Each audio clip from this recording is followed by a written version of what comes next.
স্বাগত সান্ধ্যবাজারে। পুরো আয়োজনে আপনাদের সঙ্গে আছি আমরা দুজন, আমি শম্পা বিশ্বাস এবং আমি উজ্জ্বল হাফিজ।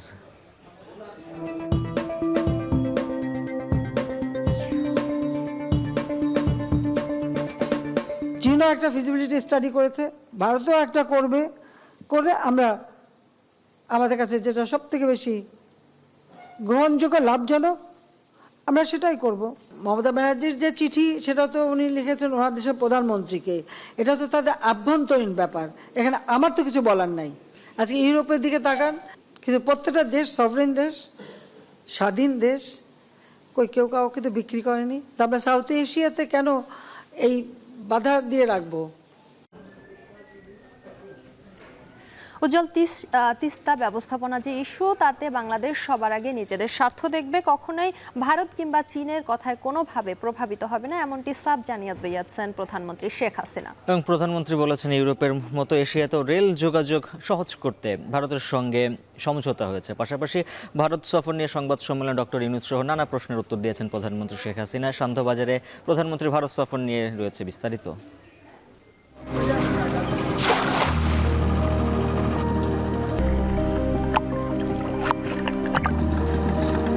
পার্শ্ববর্তী দেশ উজানে বাদ দিয়ে ৫৭টি নদীর মধ্যে ৫৪টি নদীর বাদ দিয়ে বাংলাদেশের পানির কৃত্রিম সংকট সৃষ্টি করা হয়েছে। নদীতে পচা পানি আসে অনেক মিল কারখানার, এর কারণে পানি দুর্বল হয়ে যায়। নদী মাছটা যে আমরা একটা স্বাদ পাইতাম, আসলে ওই চারটা এখন পাওয়া যায় না। দেখা গেছে যে আমরা মাছ রপ্তানিতে অনেক পিছিয়ে আছি। পুকুরের পানিতে যে ঔষধ ব্যবহার করব সেগুলোর বিষয়ে সচেতন করা, কিছু গাইডলাইন্স মেনে চলা। যে দেশীয় যে কারেন্টের জাল, যেটা মাছ ধরবার জন্য একটা ক্ষতিকর দিক, এবং আমরা বন্ধ করেছিলাম, কোর্টে গিয়ে তারা সেইটার একটা আশ্রয়ের জায়গা খুঁজছে। উজ্জ্বল, সীমান্তের ওপারে যে ৫৭টি অভিন্ন নদী রয়েছে তার মধ্যে ৫৪টিতে বাদ দেওয়া হয়েছে, যার ফলে এই নদীগুলো থেকে কিন্তু এখন আর আগের মতো যে পানি প্রবাহ সেটি নেই। বাংলাদেশে পানির সংকট যেমন দেখা দিয়েছে, তেমনি এসব নদীতে কলকারখানার বর্জ্য এসে পড়ার কারণে যেসব মাছ পাওয়া যায় তারাও মোটামুটি বলা চলে যে বিষাক্ত হয়ে যাচ্ছে। এবং চাষের মাছে ৬ লাভ পুরো দেশ, এবং তাতে যে বেড়েছে, যেটি হয়েছে আমদানি বেড়েছে, রপ্তানি কমেছে। এ নিয়েও সান্ধ্যবাজারে থাকছে প্রতিবেদন। তবে শুরুতেই প্রধানমন্ত্রীর ভারত সফর নিয়ে সংবাদ সম্মেলনের খবর।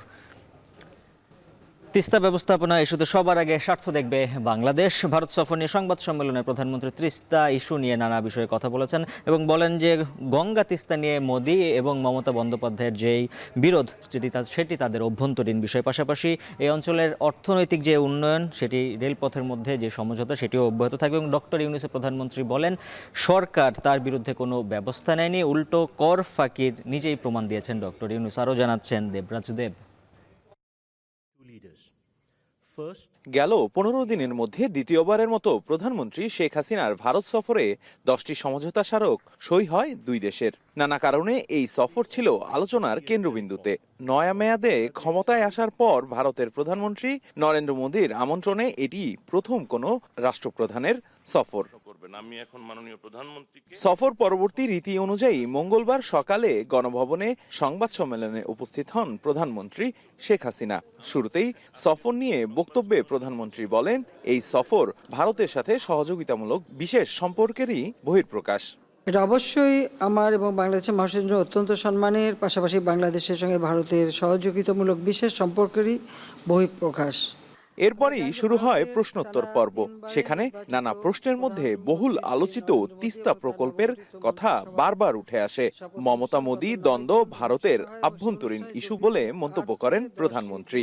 বলেন, তিস্তা ইস্যুতে ভারত চীনের আগ্রহ আছে, তবে বাংলাদেশ দেখবে নিজের স্বার্থ। যেখান থেকে যে প্রস্তাবই আসুক না কেন, সেই প্রস্তাবটা কতটুকু আমার দেশের জন্য প্রযোজ্য, যে টাকাটা আমি লোন করব সেটা শোধ দেওয়ার মতো সক্ষমতা আমার আছে কি না, আর এই যে প্রজেক্ট আমি নেব সেই প্রজেক্ট সম্পন্ন হবার পর তার রিটার্ন কি আসবে, সেখান থেকে আমার দেশের মানুষের কল্যাণে কতটুকু কাজে লাগবে, সেটা বিবেচনা করেই আমরা প্রত্যেকটা কাজ করে থাকি। কেউ মনে করলো যে এদিকে ঝুঁকলাম না ওদিকে ঝুঁকলাম, এই ঝুঁকাঝুঁকির ব্যাপারে কিন্তু আমার নাই। এ সময় সামাজিক যোগাযোগ মাধ্যমে রেল চলাচলের ইস্যু নিয়ে প্রধানমন্ত্রীর দৃষ্টি আকর্ষণ করলে তিনি বলেন, সকল উদ্যোগই সেই অঞ্চলের মানুষের অর্থনৈতিক উন্নতির জন্য। বলেন, শেখ হাসিনা দেশ বিক্রি করে না, বরং দেশের মানুষের কল্যাণে কাজ করে। আর রেল যেগুলি বন্ধ ছিল আমরা সেগুলি আস্তে আস্তে খুলে দিচ্ছি, তাতে আমাদের ব্যবসা বাণিজ্যে সহজ হচ্ছে, আমাদের ওই অঞ্চলের মানুষগুলি উপকৃত হচ্ছে, তাদের উৎপাদিত পণ্য বাজারজাত করার সুযোগ হচ্ছে, বা যে সমস্ত জিনিস আমাদের দেশে আনে সেগুলি আনার সুযোগ হচ্ছে। অর্থনীতিতে এটা বিরাট অবদান রেখে যাচ্ছে। আমরা বাংলাদেশে কি চারিদিকে দরজা বন্ধ করে বসে থাকবো?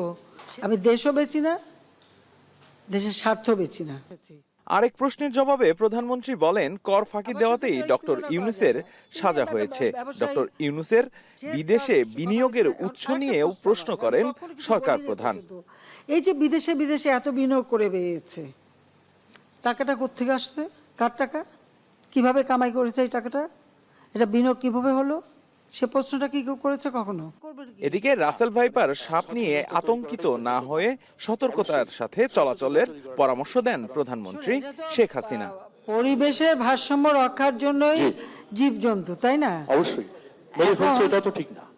এটা আর কিছু না, যারা চলে তারা একটু সতর্ক হয়ে চলতে হবে। দেবরাজ দেব, এখন, ঢাকা। উজ্জ্বল, সীমান্তের ওপারে যে 57টি নদী আছে তার মধ্যে অভিন্ন 54টি নদীতে বাদ দেওয়া হয়েছে, যার ফলে বাংলাদেশে এক ধরনের পানির সংকট দেখা দিচ্ছে এবং যেই পানীয় পাওয়া যাচ্ছে সেটি কিন্তু কলকারখানার বর্জ্য মেশার কারণে অনেকটা দূষিত বলা চলে। ফলে এখানে দেশি প্রজাতির যে মাছ তাদের জীবন অনেকটা হুমকির মুখে পড়ছে, যদিও বাংলাদেশ বলছে তারা মাছ উৎপাদনে স্বয়ংসম্পূর্ণ। এবং যারা গবেষকরা রয়েছেন তারা বলছেন গুণগত মান ঠিক না থাকায় মাছের যে উৎপাদন সেটি বাড়ছে না, পাশাপাশি রপ্তানিতেও ভূমিকা রাখতে পারছে না দেশীয় প্রজাতির মাছ, এবং সক্ষমতার অভাব থাকায় সামুদ্রিক যে মৎস্য আহরণ সেটিও এগোচ্ছে না। এ বিষয়ে হাসিফ বিল্লার প্রতিবেদন রয়েছে। কুমিল্লা থেকে সঙ্গে ছিলেন খালেদ সাইফুল এবং ময়মনসিংহ থেকে হারুনুর রশিদ।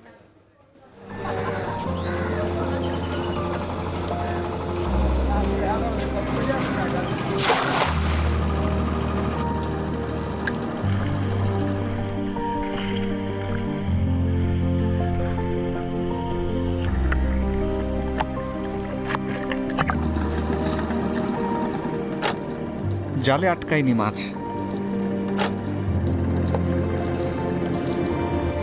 তবুও জলের কাছে জেলের আবদার।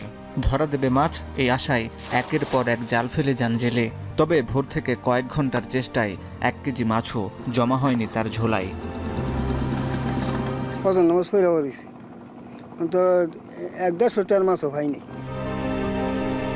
মেঘনার বুকে দিনরাত ভাসে ছোট ছোট হাজারো নৌকা। নানা জালে নানা উপায়ে মাছ ধরেন স্থানীয় জেলেরা। তাদের ভাষ্য, নদীতে মাছ কমে গেছে। নদীতে দরজালে 15টা পর্যন্ত মেরেলা, চায়না জালে, মিউজিক জালে মাছ করতে নদীতে। আগে তো এই জাল আসেন না। নদী থেকে পাওয়া জীবিকা নিয়ে পাড়ে ফেরেন জেলেরা।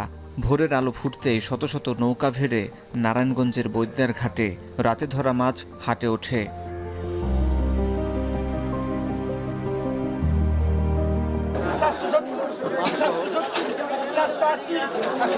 মেঘনা নদীর সুস্বাদু মাছ কই, শিং, ট্যাংরা, কাচকি, মলা, পুঁটি কিংবা বড় মাছ রুই, কাতল, বোয়াল, চিতল পেতে রাজধানী ও আশেপাশের মানুষ আসেন শত বছরের পুরনো এ বাজারে।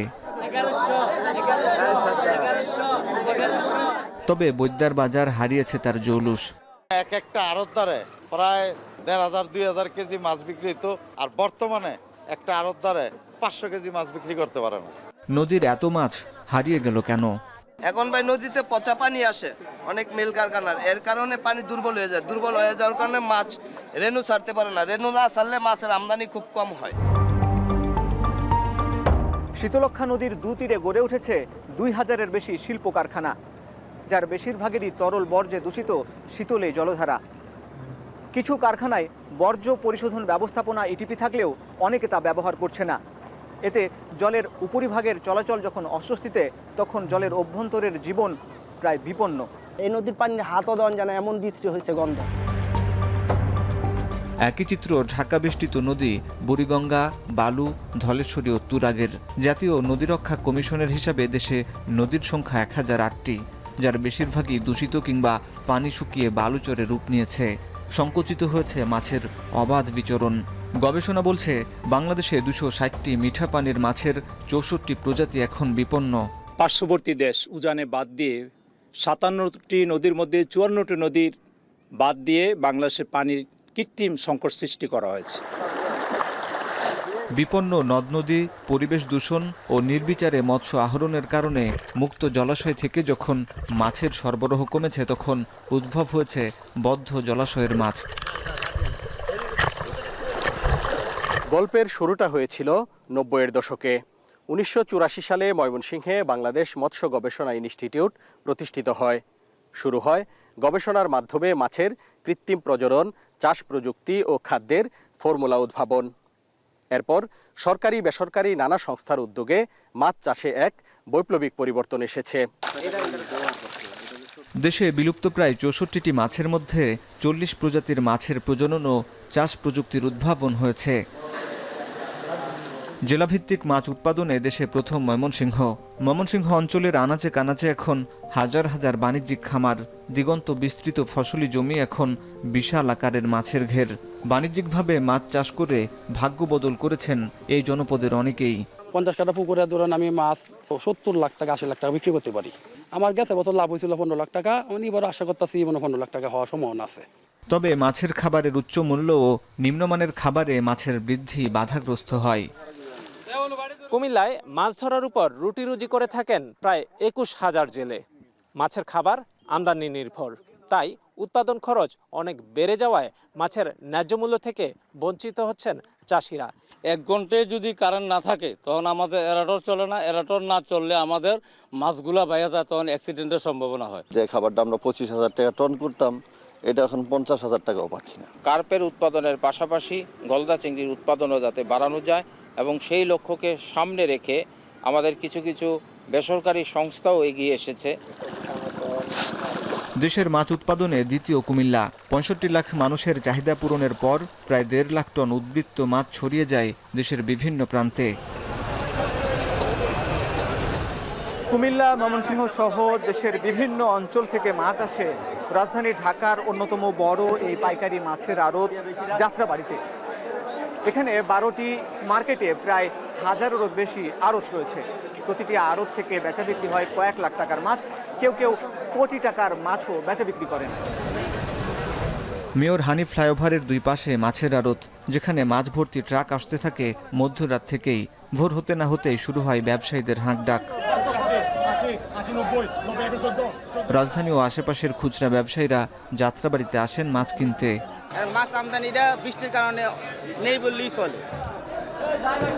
2022-23 অর্থ বছরে দেশে মাছ উৎপাদন হয়েছে প্রায় 49.15 লাখ মেট্রিক টন। পরিসংখ্যানে দেখা গেছে মোট উৎপাদনের প্রায় 57% চাষের মাছ। দেশের মোট মৎস্য উৎপাদনে ইলিশের অবদান প্রায় 11%। বার্ষিক উৎপাদন প্রায় 5,71,000 মেট্রিক টন। 2022-23 অর্থ বছরে চাষের মাধ্যমে চিংড়ি উৎপাদন হয়েছে 2,71,000 টন। গত বছর মোট মাছ রপ্তানি হয়েছে 69,000 টন, আয় হয়েছে 4,700 কোটি টাকা। চাহিদার তুলনায় অতিরিক্ত মাছ বিদেশে রপ্তানি হলেও প্রতি বছর বিদেশ থেকে মাছের আমদানি বাড়ছে। 2022-23 অর্থ বছরে বাংলাদেশে মাছ আমদানি হয়েছে 57,000 মেট্রিক টন, যার বড় অংশ এসেছে ভারত থেকে। পলিথিনে মোড়ানো ভারতীয় মাছগুলো আকারে বেশ বড়। এক একটি মাছের ওজন 10 থেকে 15 কেজি। ইন্ডিয়াতে যদি আজকে মাছটা প্যাকিং করে, এই মাছটা ম্যাক্সিমাম মনে করেন 1 সপ্তাহ অথবা 4 দিন লেগে থাকে ঢাকাতেই ঢুকতে। অন্যদিকে বিদেশি মাছ সহজলভ্য হলে ক্ষতির মুখে পড়তে পারেন দেশের মাছ চাষিরা। তবে দেশে চাষের মাছেও স্বাদ নেই, অভিযোগ ভোক্তাদের। নদী মাছটা যে আমরা একটা স্বাদ পাইতাম, আসলে ওই চারটা এখন পাওয়া যায় না। সবই বাধ্য হয়ে এখন খাইতে যাচ্ছে আমাদের চাষের মাছ। এটা ছাড়া আপনার কোনো মাছও নেই, আপনি না খাওয়া তো উপায় নাই। মাছের খাদ্য ও চাষ পদ্ধতি বাস্তবায়নে ঘাটতির কারণে গুণগত মান নিশ্চিত হচ্ছে না বলে মত বিশেষজ্ঞদের। চাষের মাছ উৎপাদনে বাংলাদেশ বিশ্বে 5ম স্থানে থাকলেও রপ্তানির অবস্থান তলানিতে। পুকুরের পানির গুণাগুণ রক্ষা করা, পুকুরের পানিতে যে ঔষধ ব্যবহার করব সেগুলোর বিষয়ে সচেতন করা, কিছু গাইডলাইন্স মেনে চলা, এই ক্রাইটেরিয়াগুলোর সাথে বাংলাদেশ তাল মিলিয়ে এখন উঠতে পারে না আর কি। যে কারণে দেখা গেছে যে আমরা মাছ রপ্তানিতে অনেক পিছিয়ে আছি। যখন শুষ্ক মৌসুম থাকে তখন সেই জায়গাগুলো থেকে প্রচুর পরিমাণে মাছ মানুষ ধরে নিয়ে আসে। সেখানে কিন্তু একটা মাছও কিন্তু আর থাকে না, যেটা পরবর্তীতে ব্রিড করে পরবর্তী বছরে সেখানে আবার মাছের উৎপাদন বাড়বে। প্রকৃতিগত যে কারণগুলো তার মধ্যে অন্যতম হচ্ছে ক্লাইমেট চেঞ্জ। যে সময়তে মাছের পরিমাণ বাড়বে সেই জায়গাটা কিন্তু এখন আর নাই। বিশাল সমুদ্রে বিপুল সম্ভাবনা থাকলেও মৎস্য আহরণে বাংলাদেশ পিছিয়ে। সমুদ্রে প্রায় 450-এর উপরে প্রজাতি রয়েছে এবং এই প্রজাতিগুলো কোনো না কোনোভাবেই আমাদের অন্যান্য নৌযানে এবং অন্যান্য জেলেদের জালে চলে আসে। সমুদ্রের মৎস্য আহরণে বিদেশি প্রতিষ্ঠানকে আহ্বান জানিয়েছে সরকার। এদিকে ক্ষতিকর কারেন্ট জাল বন্ধে উদ্যোগ নেওয়া হচ্ছে। যে দেশীয় যে কারেন্টের জাল, যেটা মাছ ধরবার জন্য একটা ক্ষতিকর দিক, এই দেশীয় উৎপাদনটা আমাদের বন্ধ করতে হবে এবং আমরা বন্ধ করেছিলাম। কোর্টে গিয়ে তারা সেইটার একটা আশ্রয়ের জায়গা খুঁজছে। তো এই গভীর সমুদ্রে যাতে আমরা মাছ আহরণ করতে পারি, সেই জন্যে বিদেশি যদি কোনো মাছ আহরণ করার ক্ষেত্রে আমাদের সঙ্গে সহযোগিতা করতে চায়, সহযোগী পার্টনার হতে চায়, তারপর সেই ব্যাপারেও আমাদের মাননীয় প্রধানমন্ত্রী উদার রয়েছেন। সংরক্ষণ ও প্রক্রিয়াজাতের ব্যবস্থা না থাকায় নষ্ট হচ্ছে মাছ। শীতল তাপমাত্রায় যাতে সংরক্ষণ করে রাখা যায় সেইভাবে আমাদের ল্যান্ডিং সেন্টার কিছু আছে। সেই সব ল্যান্ডিং সেন্টারগুলোতে আমাদের এইরকম এই ফ্যাসিলিটিসটাকে ডেভেলপ করার জন্য আমরা চেষ্টা করছি। মৎস্য চাষের ভ্যালু চেইনে হ্যাচারিতে পোনা উৎপাদন থেকে শুরু করে মাছের খুচরা বাজার পর্যন্ত নানা কাজে ভিন্ন ভিন্ন নামে সৃষ্টি হয়েছে প্রায় 25 ধরনের কর্মসংস্থান। মাছ থেকে বিভিন্ন বেকারি পণ্য তৈরি ও বাজারজাত হলে বাড়বে মৎস্য সম্পদের অর্থনৈতিক বাজার। কুমিল্লায় 235টির অধিক প্লাবনভূমি। জেলায় মাছ উৎপাদনের প্রায় 60% আসে প্লাবনভূমি থেকে। প্লাবনভূমিতেই কর্মসংস্থান হয়েছে প্রায় লক্ষাধিক মানুষের। প্লাবনভূমির সব জমি মাছ চাষের আওতায় আসছে না। মুক্ত জলাশয়ে বাণিজ্যিকভাবে বৈজ্ঞানিক উপায়ে চাষাবাদ করলে বাড়বে মাছের উৎপাদন। মৎস্য হ্যাচারি আইনে নির্ধারিত বয়স ও ওজন না মেনে আন্তঃপ্রজনন ও ক্রস ব্রিডিংয়ের মাধ্যমে ময়মনসিংহের অনেক হ্যাচারিতে উৎপাদন হচ্ছে মাছের পোনা। এতে মাছের জাত যেমন নষ্ট হচ্ছে, তেমনি বিকলাঙ্গ হচ্ছে মাছ, বাধাগ্রস্ত হচ্ছে মাছের বৃদ্ধিও। মৎস্যবিদরা বলছেন, বেআইনি কৃত্রিম প্রজনন বন্ধে দ্রুত পদক্ষেপ না নিলে হুমকিতে পড়বে মাছের জাত ও উৎপাদন। সারা দেশে মাছের উৎপাদন বৃদ্ধির সঙ্গে পাল্লা দিয়ে কমছে কৃষিজমির পরিমাণ। ফসলের মাঠে নির্বিচারে পুকুর কাটায় সৃষ্টি হচ্ছে জলাবদ্ধতা। এতে ক্ষতিগ্রস্ত হচ্ছে ফসল উৎপাদন।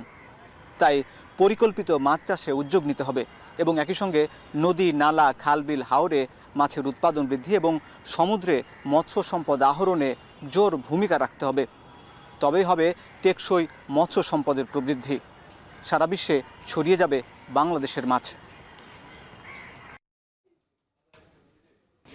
উজ্জ্বল স্বপ্নের পদ্মা সেতুর 2 বছর পূর্তি আজ এবং এই সময় সেতু ব্যবহার করেছে 1,27,00,000-এর বেশি যানবাহন। পাশাপাশি দৈনিক টোল আদায় হয়েছে 2 থেকে 2.5 কোটি টাকা। এই অর্থ দিয়ে কিন্তু ইতোমধ্যে ঋণের 6টি কিস্তির 948 কোটি টাকা পরিশোধ করা হয়েছে এবং চলতি মাসে দেয়া হবে আরও 2টি। সব মিলে অর্থনৈতিক যে প্রবৃদ্ধি এবং জীবনযাত্রার মান উন্নয়ন, গতিময় এক স্বপ্নের যে সেতু, সেটির নাম হচ্ছে পদ্মা সেতু। আজহার লিমনের প্রতিবেদনে বাকিটা দেখে আসবো।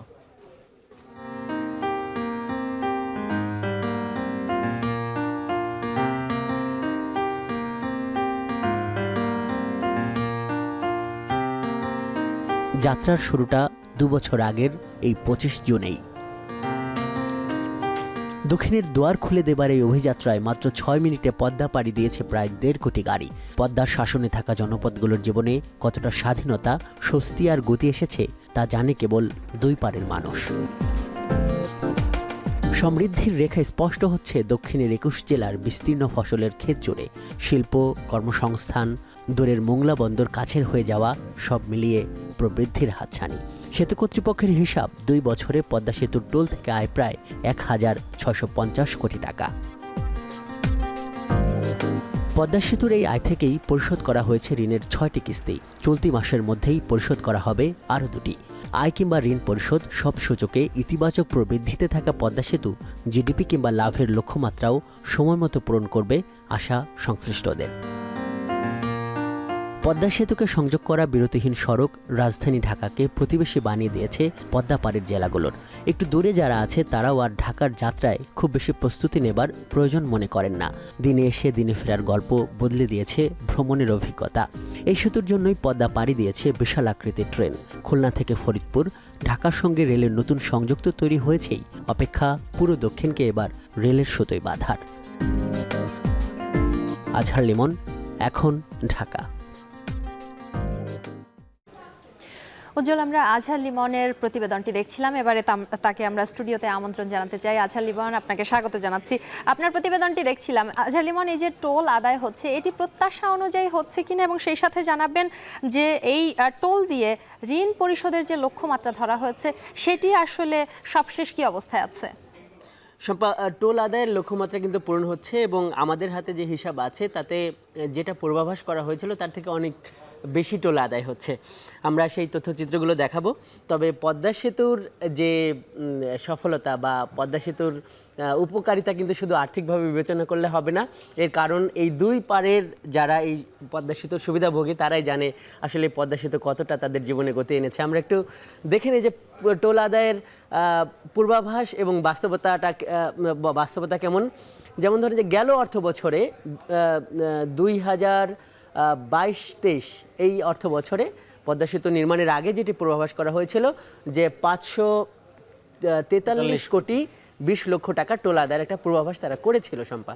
কিন্তু আমরা দেখছি যে বাস্তবে গেল বছরে 801 কোটি 44 লক্ষ টাকা টোল আদায় হয়েছে, এবং সেটি কিন্তু 250 কোটি টাকার পূর্বাভাসের তুলনায় বেশি আমরা দেখতেই পাচ্ছি। আমরা এই যে গেল অর্থ বছর যেটি মাত্র শেষ হলো সেটির যদি দেখি তাতে আমরা দেখব যে তারা পূর্বাভাস করেছিল, বাংলাদেশ সেতু কর্তৃপক্ষ 654 কোটি টাকার একটা পূর্বাভাস করেছিল, কিন্তু সেটিতেও কিন্তু দেখছি যে প্রায় 200 কোটি টাকা বেশি টোল আদায় হয়েছে। এভাবে 2024-25 বা 25-26-এও যেই পূর্বাভাসটি করা হয়েছে এটি কিন্তু আস্তে আস্তে বাড়তে থাকবে। এবং যেটি বলা হচ্ছে যে পদ্মা সেতুর যখন 35 বছর পূরণ হবে, অর্থাৎ 2057 সাল 25 বছর যখন পূরণ হবে, তখন কিন্তু প্রায় 5000 কোটি টাকার টোল আদায় হবে প্রতি বছরে।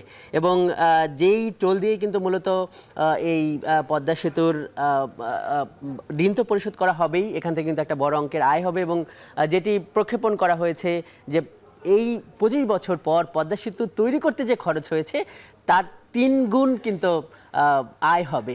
আমরা এই পরে আরও ঋণ পরিশোধের লক্ষ্যমাত্রার চিত্রগুলোও কিন্তু দেখব।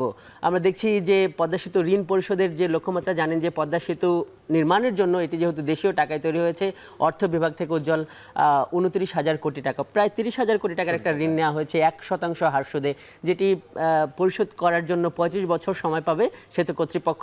এবং এটি 140টি কিস্তির মাধ্যমে কিন্তু পরিশোধ করা হবে। তাতে প্রায় 36,000 কোটি টাকা প্লাস, অর্থাৎ 36,000 কোটি টাকার বেশি সুদ এবং আসল সহ পরিশোধ করতে হবে। এর মধ্যে আমরা দেখতে চাই যে এই যেই ঋণটি নেওয়া হয়েছে তার মধ্যে কিন্তু এরই মধ্যে 6টি কিস্তি পরিশোধ করা হয়েছে। সব মিলে প্রায় 1000 কোটি টাকার ঋণ কিন্তু এরই মধ্যে পরিশোধ করা হয়ে গেছে। আরেকটি কিস্তি এই আরো দুটি দেয়া হবে, 2টি কিস্তি হবে। আমরা একটু দেখে নেই। প্রথম এবং দ্বিতীয় কিস্তি ছিল 316 এবং 315, এবং সবশেষ যে সপ্তম কিস্তি সম্ভব যেটি ধরা হয়েছে 314 কোটি টাকা কাছাকাছি। এবং এটি মোটামুটি বলা হচ্ছে যে 18 বছরেই কিন্তু এই নির্মাণ ব্যয়টা উঠে যাবে। এর কারণ হলো যে 18 বছরেই কিন্তু এই ঋণটা পরিশোধ হয়ে যাবে উজ্জ্বল। এবং এর পাশাপাশি যদি বলতে চাই সামগ্রিক অর্থনৈতিক যে দুয়ার সেটি খুলে গেছে, দক্ষিণের অনেক জেলা এর মধ্যে সুফল পাচ্ছে। পদ্মার পুরোপুরি যেই সুফলটা সেটিকে আমরা আসলে পাওয়া যাচ্ছে কিনা, এবং আরো সুফল পেতে আরো কি কি বিষয় করণীয় আছে? পদ্মা সেতুর জিডিপির ব্যাপারে কিন্তু এই নির্মাণের আগেই একটা পূর্বাভাস করা হয়েছিল, কিন্তু এই বিষয়গুলো জন্য অপেক্ষা করতে হবে উজ্জ্বল। কিন্তু এর বাইরে আমরা যদি দেখি যে দুই অঞ্চলের যে পরিবর্তনটা, সেটা কৃষি বিপ্লবের কথা যদি বলি, শিল্পায়নের কথা যদি বলি, সেটি কিন্তু এর মধ্যে শুরু হয়ে গেছে। মোংলা বন্দর যদি হয়, সেখান থেকে ঢাকা এখন খুবই কাছে হয়ে যাবে। পুরো দক্ষিণের 21 জেলায় কিন্তু নানা ধরনের কর্মযোগ্য এর মধ্যে শুরু হয়ে গেছে। রেলের সংযোগের কথা চিন্তা করা হচ্ছে। তো এই যেই বিষয়গুলো এখনো নির্মাণাধীন বা যেগুলো এখনো সরকারিভাবে করা হচ্ছে, বেসরকারি যে খাত আছে তাদের একটা বড় দায়িত্ব আছে, তারও শিল্প প্রতিষ্ঠান গড়ছে। তো এই যে চ্যালেঞ্জগুলো সেগুলো এই নির্মাণের এই অপেক্ষাটা তো করতে হবে, তারপরেই কিন্তু ঘরে আরও সুফল আসতে থাকবে। উজ্জ্বল। এবং কর্মসংস্থান শুরু করে যখন বলছিলেন অনেক বেসরকারি প্রতিষ্ঠান সেখানে দক্ষিণের দুয়ারে গিয়েছে, ওই পাশে গিয়েছে, সব মিলে আমরাও আশা করব এবং যারা হচ্ছে যে স্বপ্ন ছিল স্বপ্নের যে পদ্মা সেতু, এর পাশাপাশি কর্মসংস্থান সহ যে জিডিপি প্রবৃদ্ধি সেটিও নিয়ে পদ্মা সেতুর যেই মূল যে সম্ভাবনা এবং অর্থনৈতিক যে অগ্রগতি সেটি আরও এগিয়ে যাবে। নিশ্চয়ই উজ্জ্বল। এবং আজহার লিমন আমাদের সঙ্গে যুক্ত ছিলেন সম্পাদক। সার্বিক যে বিষয় টোল আদায় থেকে শুরু করে যে অর্থনৈতিক সমৃদ্ধি এবং উন্নয়নের যে প্রবৃদ্ধি, সব বিষয়ে সহকর্মী আজহার লিমনের কাছ থেকে জানছিলাম। উজ্জ্বল, এরই সাথে আমাদের সান্ধ্যবাজারের সময় হলো ছোট্ট একটি বিরতি নেওয়ার, নিয়ে নিচ্ছি ছোট্ট একটি বিরতি। ফিরছে একটু পর, সাথেই থাকুন।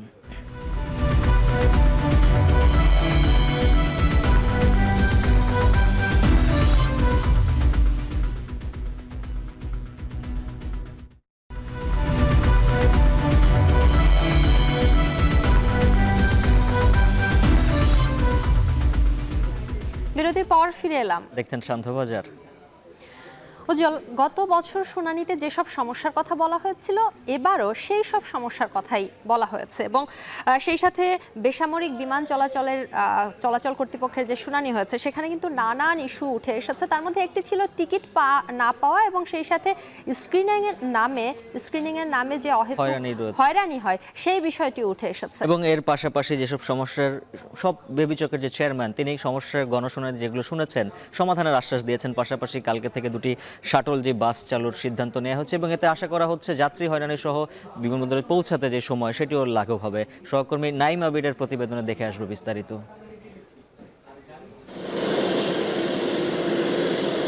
আকাশপথে যাত্রী বাড়ার সাথে সাথেই বাড়ছে শাহজালাল বিমানবন্দরের ব্যস্ততা। বছরে ৮০ লাখের সক্ষমতা থাকলেও গেল বছর এই বিমানবন্দর সেবা দিয়েছে ১,২০,০০,০০০ যাত্রী। সক্ষমতার বেশি সেবা দিতে গিয়ে নানামুখী সমস্যা দেখা দেয় এই বিমানবন্দরে। সেবা নিয়েও যাত্রীদের অভিযোগ ছিল বরাবরের মতোই, তবে গেল ২ বছরে সেই চিত্র কিছুটা বদলেছে। ৮৫% লাগেজ পাওয়া যাচ্ছে ১ ঘন্টার মধ্যেই। সেবার মান আরও বাড়াতে ও যাত্রীদের অভিজ্ঞতা জানতে শাহজালাল আন্তর্জাতিক বিমানবন্দরে অনুষ্ঠিত হলো গণশুনানি, যেখানে কথা বলার অভিযোগ পেয়ে যাত্রীদের কাছ থেকে পুরনো অভিযোগগুলোই ঘুরে ফিরে উঠে আসে। কাতার প্রবাসী ফয়সালের অভিযোগ, লাগেজ ব্যবস্থাপনার উন্নতি হলেও বিমানবন্দরে স্ক্রিনিংয়ের নামে অহেতুক হয়রানি হতে হয়। কাতারে দেখছি, সৌদিতে দেখছি, অল্প কিছু লোকের স্ক্রিনিং করে, যাদের সমস্যা ওরা ফেস করতে মনে করে যে আমরা হয়তো ওদের স্ক্রিনিং করবো। পুরো লোকের তো এইভাবে স্ক্রিনিং করার কোথাও নজির নাই স্যার। তো আমরা এই জিনিসটাই স্যার আপনাদের একটু দৃষ্টি আকর্ষণ করছি, আমাদের যাতে এই ভোগান্তিটা একটু কম হয়। সৌদি প্রবাসী আনোয়ার জানান, দাম্মাম থেকে দেশে ফেরার সময় বিমানের টিকিট না পাওয়ার অভিযোগ। বলেন, এজেন্সি থেকে টিকিট কেটে বিমানে উঠে দেখেন 10টি আসন ফাঁকা। বিমান বাংলাদেশে টিকিট চাইছিলাম, আমাদেরও এখানে এজেন্সি ছিল, সবাই বলতেছে কোনো টিকিট নেই। 8 তারিখে আসার পরে দেখতেছে আমার সাথে সিট খালি। কন্টেইনারে 800 বা 900 পিস কার্টন টাইপের। অভিযোগের জবাবে বিমানের উত্তর, 419 আসনের ফ্লাইটে 10টি আসন ফাঁকা স্বাভাবিক ঘটনা। এ সময় বিমান কর্মকর্তা যাত্রীদের এজেন্সি থেকে নয়, নিজেই বিমানের ওয়েবসাইট থেকে টিকিট কাটবার আহ্বান জানান। আপনারা যে কোনো সমস্যা হলে আমাদের জবাবদিহিতা এবং বিভিন্ন সংস্থার জবাবদিহিতা নিশ্চিত করার জন্য 13600 সেখানে আপনারা যে কোনো মোবাইল বা ল্যান্ডফোন থেকে কল করবেন বা ওয়েবসাইটে গিয়ে আপনার প্রবলেমটা বলবেন। আপনাকে আবার খুব দ্রুততার সাথে সেই প্রবলেমটার সমাধান জানানো হবে, কারণটা জানানো হবে। তখন আমরা বুঝতে পারবো কি কারণে সেটা হয়েছিল এবং কোনো সংস্থার কোনো গাফলতি থাকলে বা কোনো সমস্যা থাকলে সেটাও আমরা অ্যাকাউন্টেবিলিটি এনশিওর করতে পারবো। আর স্ক্রিনিং এর হয়রানির জবাবে কাস্টমস কর্মকর্তা বলেন, অনেকেই নিয়ম বহির্ভূত জিনিসপত্র নিয়ে আসায় স্ক্রিনিং এ বেশি সময় লাগে। যদিও সিভিল এভিয়েশন চেয়ারম্যান আশ্বাস দেন, কাস্টমসের সাথে কথা বলে শুধু সাসপেক্ট ধরে স্ক্রিনিং করা হবে। যখন আমাদের কোনো বিষয়ে কোনো সাসপেকশন থাকে তখন তার কোনো বেসিস থাকে, বেসিসের ভিত্তিতে আমরা অবশ্যই সাসপেক্ট করি। তারপরেও আপনাদের যে অভিযোগটা আছে সেটা আমরা গুরুত্ব সহকারে দেখছি। অনেকে বুঝতে পারে না কোন জায়গায় যেগুলো খুঁজতে হবে। এ সময় বিমানবন্দরের নির্বাহী পরিচালক বলেন, যাত্রী সেবা বাড়ানো ও নিরাপদ যাতায়াতের লক্ষ্য ধরেই কাজ চলছে। যেসব জায়গা থেকে আমাদের শ্রমিক লেভেলের প্যাসেঞ্জার আসেন, মালয়েশিয়া, মিডল ইস্টে, ওইসব জায়গায় যদি আমাদেরকে একটু আগে অ্যাডভান্স কপিগুলো ওখানে পাঠিয়ে দেওয়া যায় এবং তারা ওই এয়ারলাইন্স ওই কর্তৃপক্ষ যদি তাদেরকে অবহিত করে, এটা বোধহয় একটা চিন্তা করার বিষয় আছে। এটা আমরা ভবিষ্যতে দেখব যে কী করা যায়। যাদের মাধ্যমে টিকিট কাটে তাদের অথবা যেসব সংস্থা তাদেরকে আনা নেওয়া করে এগুলোকে বলে রিক্রুটমেন্ট এজেন্সি, তাদের মাধ্যমে তাদেরকে অবহিত করা যায় কিনা, এগুলো আসলে চিন্তা করার বিষয় আছে। দেশে নামার পরে যেন যাত্রীদের লাগেজ কাঁধে করে বের হতে না হয়, সেজন্য বুধবার থেকে 2টো শাটল বাস চালু করবে সিভিল এভিয়েশন। এর মাধ্যমে যদি আমাদেরকে অবহিত করে আমরা এর ব্যাপারে। নাইম আবির, এখন, ঢাকা। হস্তশিল্পের রপ্তানি বাড়াতে সরকারের নীতি সহায়তা চান ক্ষুদ্র উদ্যোক্তারা। পূর্বাচলে হস্তশিল্প মেলায় অংশ নিয়ে তারা আরও বলেন, আন্তর্জাতিক পর্যায়ে ব্র্যান্ডিংয়ের পাশাপাশি সহজলভ্য করতে হবে উন্নত প্রযুক্তি। এদিকে হস্তশিল্পের বিশ্ববাজারে দেশের অবস্থান মজবুত করতে প্রশিক্ষণের ওপর জোর দিয়েছে বাণিজ্য মন্ত্রণালয়। আরও জানাচ্ছেন মুন্নাফ রশিদ। সুতার বুননে তৈরি হচ্ছে তাঁতের জামদানি শাড়ি। নারায়ণগঞ্জের নোয়াপাড়া থেকে পুরো তাঁত মেশিন নিয়ে হস্তশিল্প মেলায় হাজির মোহাম্মদ বাদল। মেলায় বিক্রি মূল উদ্দেশ্য না হলেও এসেছেন ক্রেতাদের আস্থা অর্জনে। দেখাতে চান তাঁতের শাড়ি কিভাবে তৈরি হয়। এটা ওই যে দেখানোর জন্য, তারপরে জামদানি শাড়িগুলি যে এটার মিশিংটা সপ্তাহ তো খুঁজা হইতেছে না, বেনের কেমনে কাজ করে, কেমনে কি নাকি এটা মিশিংয়ের তৈরি নাকি হাতে, তো আমরা তো সরাসরি হাতে দেখাই দিলাম। হাতের কাজ বাদ এটা হইতো না। এটা মধ্যে একটা সুতা করে বয়াইছি, একটা সুতা করে সময় লাগছে না। 15টা তাঁত আছে, 15টা তাঁতের মধ্যে আমার 30 জন লোক। 30 জন লোকের মাসে কোনো তাঁতির বেতন দেয় 20,000, কোন তাঁতির বেতন দেয় 16,000, কোন তাঁতির বেতন দেয় 25,000 পড়াশোনার রূপে। সুই সুতোই মনোযোগ দিয়ে ফুল বানাচ্ছেন মরিয়ম নার্গিস। যশোর থেকে মেলায় নিয়ে এসেছেন নকশি কাঁথা। তার স্বপ্ন দেশের গণ্ডি পেরিয়ে তার হাতে বোনা এ কাঁথা রপ্তানি হবে দেশের বাইরে। নকশি কাঁথা আমরা ওইভাবে এক্সপোর্ট আমরা মার্কেটটা পাচ্ছি না। আমরা বিভিন্ন ইন্টারন্যাশনাল, ডোমেস্টিক এবং ইন্টারন্যাশনাল মার্কেটে যে আমাদের হচ্ছে মেলাটা হয়, সেই মেলায় আমরা অ্যাটেন্ড করি। ওখানে হয়তো আমাদের 27 কেজি 30 কেজি এরকম মাল নেওয়া যায়, তো সেটা নিয়েই আমরা বিক্রি করি। কিন্তু আমরা প্রচুর রেসপন্স পাই বা সাড়া পাই বাইরে এবং দেশের বাইরে, তো সেটা না আমরা আসলে সেই প্রোডাক্টটা আমরা তখন দিতে পারি না। শুধু নকশি কাঁথা কিংবা তাঁতের শাড়ি নয়, মেলায় সরাসরি তৈরি হচ্ছে পাট, গোলপাতা, বেতের তৈরি নানা পণ্য। পূর্বাচলের Bangabandhu Bangladesh China friendship exhibition সেন্টারে আয়োজিত হস্তশিল্প মেলার প্রথম দিনে ক্রেতা দর্শনার্থীর সংখ্যা যেমন কম, তেমনি অলস সময় পার করছেন বিক্রেতারা। তবে এসব ক্ষুদ্র উদ্যোক্তাদের চোখে মুখে এগিয়ে যাওয়ার যে উচ্ছ্বাস, রপ্তানির মাধ্যমে দেশের নাম ছড়িয়ে দেওয়ার যে তাড়না, সেই ইচ্ছা পূরণে সরকারের নীতি সহায়তা চান তারা। সরাসরি রপ্তানির জন্য আমরা অনেক রিকোয়েস্ট করতেছি, বায়ার তো আমাদের লাগবে। আমরা বিভিন্ন জায়গায় জাস্ট এই এপিবির মাধ্যমে বা বিসিকের মাধ্যমে মেলা করে আমরা সেল করি, সামান্য অর্ডার পাই, সেটা লোকাল। যেমন ওইখানে ইন্ডিয়া করলাম বা নেপাল করলাম, ওইখানে যাদের শোরুমগুলো আসে তারা আসে আমাদের কাছে। ভিয়েতনাম, ইন্ডিয়া, শ্রীলঙ্কা, এসব অনেক দেশ ওরা অনেক ভালো এক্সপোর্ট করছে হস্তশিল্পগুলি, কিন্তু সেই তুলনায় আমরা একটু পিছিয়ে আছি। ভেরি সুন আমরা 2-3 বছরের মধ্যে ওয়ার্ল্ডে ভালো একটা জায়গা করে নিব।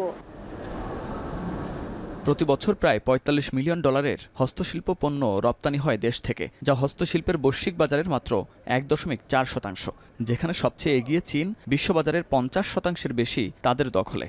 দ্বিতীয় স্থানে রয়েছে ভিয়েতনাম, তাদের হিস্সা 11.3%। আর পার্শ্ববর্তী ভারত নিয়ন্ত্রণ করে বিশ্ববাজারের 2.2%। হস্তশিল্প রপ্তানির মাধ্যমে বৈশ্বিক অংশগ্রহণ বাড়াতে হস্তশিল্পকে ব্র্যান্ডিং করে ন্যায্য দাম আদায়ে উন্নত প্রযুক্তির ব্যবহার ও প্রশিক্ষণে জোর দেওয়ার তাগিদ দিয়েছে বাণিজ্য মন্ত্রণালয়। ডিজাইন, প্যাকেজিং এবং ব্র্যান্ডিংয়ের ক্ষেত্রে যদি আমরা তাদেরকে সাপোর্ট করতে পারি এবং তারা যদি নিজেরা কোনো উদ্যোগ নেন, আমরা কীভাবে সহায়তা করতে পারি আমাদের সাথে পরামর্শ করার জন্য আমরা সেরকম একটি উদ্যোগও নিব। ক্রস বর্ডার এই প্ল্যাটফর্মের এই নীতিমালাটা, সেটা আমরা প্রায় ফাইনাল করেছি। সেটি যদি হয়, আমাদের ছোট ছোট উদ্যোক্তারা অনলাইন প্ল্যাটফর্মে সারা পৃথিবীর সাথে তাদের পণ্যগুলো বিক্রি করতে পারবে। মেলায় দর্শনার্থীদের বিনামূল্যে প্রবেশের পাশাপাশি রয়েছে কুড়িল বিশ্ব রোড থেকে বিশেষ বাস সেবা। 5 দিনের এই মেলা চলবে সকাল 10টা থেকে সন্ধ্যা 6টা পর্যন্ত। মুন্নাফ রশিদ, এখন, ঢাকা। সন্ধ্যাবাজারে নিচ্ছে আরেকটা বিরতি, ফিরছি একটু পর।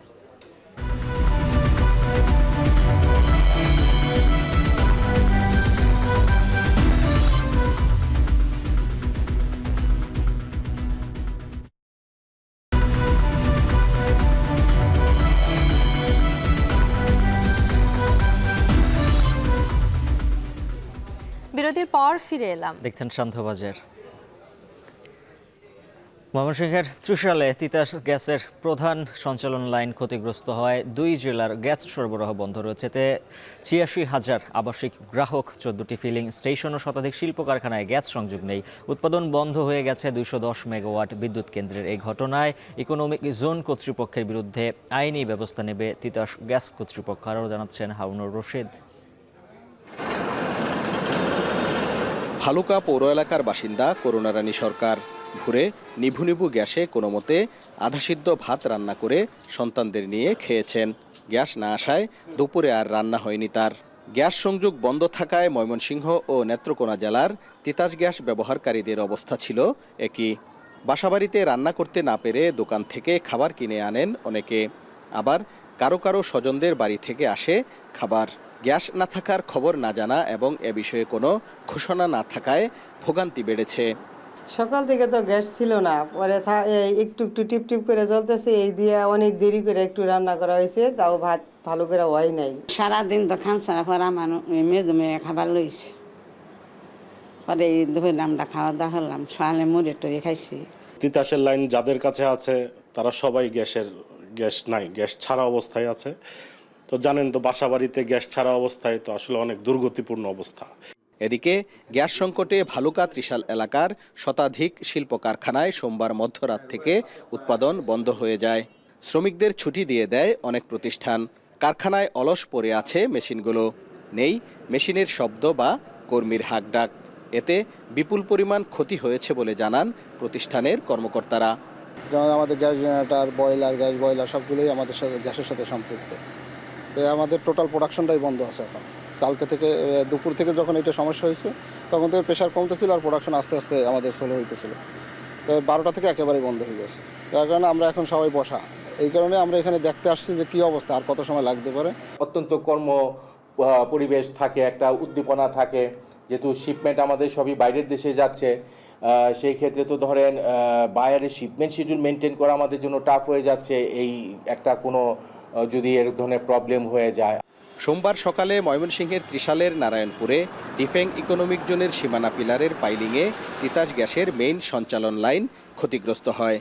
এতে সঞ্চালন লাইন ছিদ্র হয়ে গ্যাস বের হয়ে যাওয়ায় রাতেই লাইনে গ্যাস সরবরাহ বন্ধ করে দেয় তিতাস। মঙ্গলবার সকালে শুরু হয় মেরামত কাজ। 7টার দিক দিয়ে আইসি, দিন গ্যাস নাই, আমরা জানি গ্যাস নাই, তাই আমরা হুইতে রইলাম। গ্যাসের কারণে হাজার হাজার গাড়ি বন্ধ।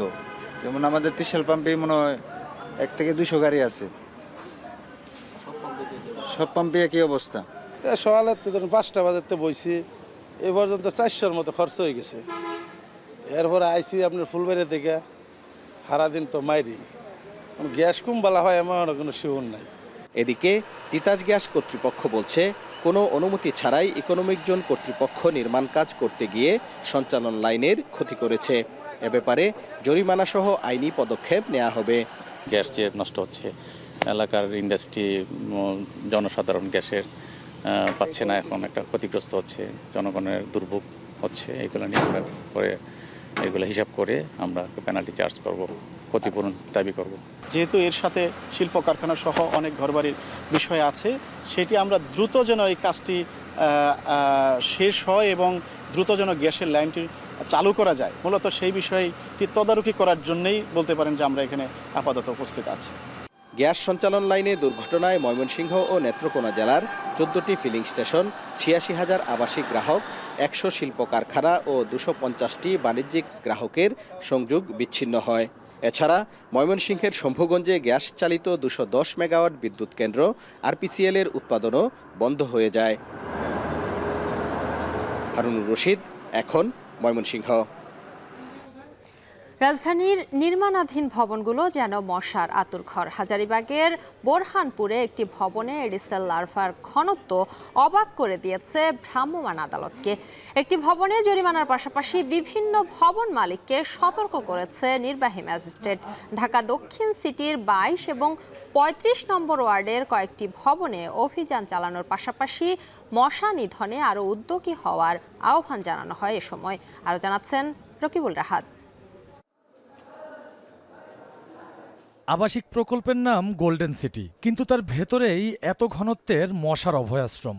যা দেখে রীতিমতো অবাক ভ্রাম্যমাণ আদালতের নির্বাহী ম্যাজিস্ট্রেট। মশককর্মীরা যেখান থেকে পানি তুলছেন সেখানেই উঠে আসছে এডিসেল লার্ভা। এমন চিত্র ধরা পড়ে ঢাকা দক্ষিণ সিটি কর্পোরেশনের ভ্রাম্যমাণ আদালতের অভিযানে। রাজধানীর হাজারীবাগের বোরহানপুর এলাকায় নির্মাণাধীন ভবনের বেসমেন্টে পাওয়া গেল লার্ভার রাজ্য। মশক নিধন কর্মকর্তারা জানান, গেল বছরও ভবনটিতে বিপুল পরিমাণ লার্ভা পাওয়া গিয়েছিল, করা হয়েছিল জরিমানাও। এবছর কয়েকবার সতর্ক করলেও শুধরায়নি ভবন মালিক। তাই অভিযানে জরিমানার পাশাপাশি মশক নিধনে সতর্ক করা হয়েছে আশপাশের ভবন মালিকদেরও। নির্মাণাধীন ভবন, তাই এখানে কাজে পানি লেগে থাকবে, সতর্ক থাকার জন্য আমরা 10,000 টাকা অর্থদণ্ড করেছি একটা স্পটে। আর অন্যান্য স্পটগুলোতে গিয়েছি, কিন্তু সেখানে তারা সতর্ক হয়ে আগেই ব্লিচিং দিয়ে তাদের স্পটগুলো বিনষ্ট করে দিয়েছেন। এদিকে পুরান ঢাকার রায় সাহেব বাজারেও মশার প্রজননস্থল ধ্বংসে অভিযান চালানো হয়। এ সময় কয়েকটি বাসার পেছনের অংশের ড্রেনে এডিসেল লার্ভার উপস্থিতি পান অভিযানিক দল। এলাকাবাসীও জানান, গেল বছরের ডেঙ্গুর ভয়াবহ অভিজ্ঞতা। 2 বাচ্চারও কয়েকদিন আগে জ্বর আসছে। আমার মেয়ে 7-এ পড়ে, ছেলে 6-এ পড়ে। হ্যাঁ, ওদের নিয়েও আমি আশঙ্কায় আছি। মানুষের ঘরে ঘরে ডেঙ্গু জ্বর ছিল। আমি 3 তলা থাকি, কোনো পানি জমা থাকে না, বাসি জল রাখি না। বর্ষা মৌসুম পুরোপুরি শুরু হলে নির্মাণাধীন ভবন থেকে এডিসেল লার্ভা বিস্তার লাভ করবে আরও। তাই সিটি কর্পোরেশনের পাশাপাশি নাগরিকদের নিজ নিজ বাড়ির আঙিনা পরিষ্কার পরিচ্ছন্ন রাখার আহ্বান নির্বাহী ম্যাজিস্ট্রেটের। রকিবুল রাহাত, এখন, ঢাকা। সন্ধ্যাবাজারে নিচ্ছে আরও একটা বিরতি, ফিরছি একটু পর।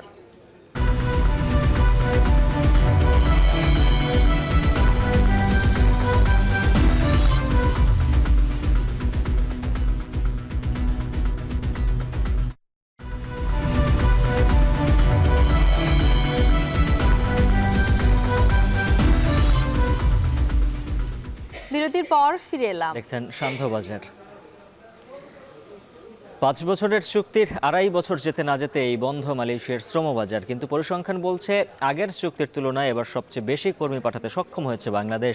তবে প্রতিশ্রুতি অনুযায়ী চাকরি না পাওয়ার বাস্তবতা যেমন আছে, তেমনি অনেক তরুণের কাজের সুযোগ হয়েছে দেশটিতে। আরও জানাচ্ছেন শাহরিয়ার তারেক। বাংলাদেশ থেকে কর্মী নিয়োগের জন্য 2016 সালে 5 বছর মেয়াদী চুক্তি করে ঢাকা কুয়ালালামপুর। চুক্তির 2.5 বছরে অন্তত 1,80,000 কর্মী মালয়েশিয়ায় আসে। এরপর মুখ থুবড়ে পড়ে এই শ্রমবাজার। দুর্নীতির অভিযোগে বাংলাদেশি কর্মী নিয়োগ বন্ধ করে দেন তৎকালীন প্রধানমন্ত্রী মাহাথির মোহাম্মদ। অনেক কূটনৈতিক তৎপরতার পর 2021 সালে এসে বাংলাদেশের রেমিটেন্স খাতের জন্য সুখবর নিয়ে আসে মালয়েশিয়া। ওই বছরের ডিসেম্বরে 5 বছরে 5 লাখ কর্মী নিয়োগের আবারও চুক্তি হয় দুদেশের মধ্যে। তবে নির্দিষ্ট সময় না যেতেই আবারও 2.5 বছরের মাথায় এসে চলতি বছরের মে মাসে নতুন বিদেশি কর্মী প্রবেশের অনুমতি বন্ধ করে দেয় মালয়েশিয়া। দেশটির মোট শ্রমশক্তির 15% বিদেশি কর্মী দিয়ে পূরণ হওয়ায় এই সিদ্ধান্ত। এই সময়ের মধ্যে অন্তত 15টি দেশ থেকে 11 লাখের বেশি বিদেশি কর্মী মালয়েশিয়ায় এসেছেন। এর মধ্যে 4,72,000-এর বেশি কর্মী হচ্ছে বাংলাদেশি। সেই হিসেবে 2016 সালের তুলনায় 2021 সালের চুক্তিতে অনেক বেশি কর্মী পাঠিয়েছে বাংলাদেশ। তবে অনেকে কাজ পেলেও কেউ কেউ আছেন কাজের অপেক্ষায়। তাদের এখন এই মুহূর্তে অনেকেরই কাজের একটু সমস্যা হচ্ছে, বা মালয়েশিয়াতে একটু কাজের পরিমাণ কমে গেছে। তারপরেও এটা সমাধান করার চেষ্টা চলছে। আমাদের বাংলাদেশ হাই কমিশন কাজ করতেছে এটা নিয়ে, এবং অন্যান্য যারা প্রতিষ্ঠান আছে তারাও কাজ করতেছে।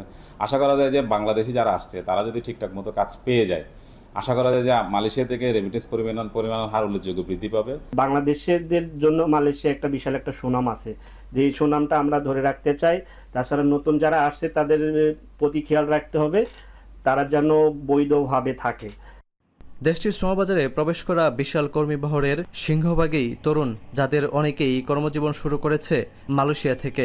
পুরনোদের পাশাপাশি নতুন কর্মীদের পাঠানো অর্থ দেশের প্রবাসী আয়ের খাতকে আরও শক্তিশালী করছে।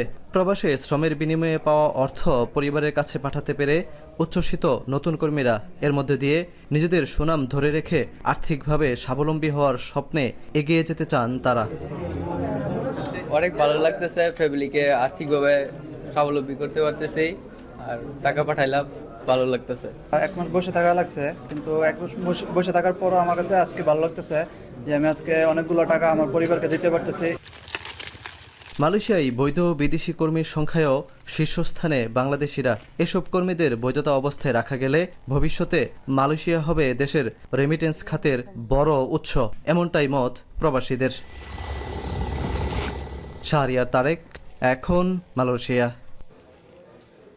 এর সাথে শেষ করছি শান্তবাজার। এখন টেলিভিশন ওয়েবসাইটে দেখতে ভিজিট করুন www.ekon.tv। এছাড়া ফেসবুকে দেখতে ভিজিট করুন facebook.com/tv.ekon আর ইউটিউবে সরাসরি দেখতে ভিজিট করুন youtube.com/c/ekontv।